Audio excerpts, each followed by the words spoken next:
Abuja, the central government and the protection in the capital city to check what is going on the ground. So don't give us these speeches. This is going on for a few years. We had resolutions here. We asked the Commission to finally start doing their job, and you're not doing your job.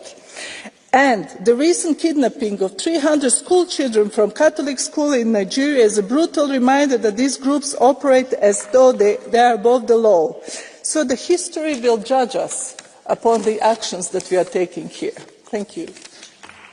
Grazie, onorevole. Prego, onorevole Mani. The crimes you have in the north, the insecurity you have in the north is as a direct consequence of their own action. They groomed them. Al-Qaeda in the Maghreb, ISIS in West Africa, Boko Haram, Fulani headsmen, bandits, all of them. Who brought them to Nigeria? It's Fulani.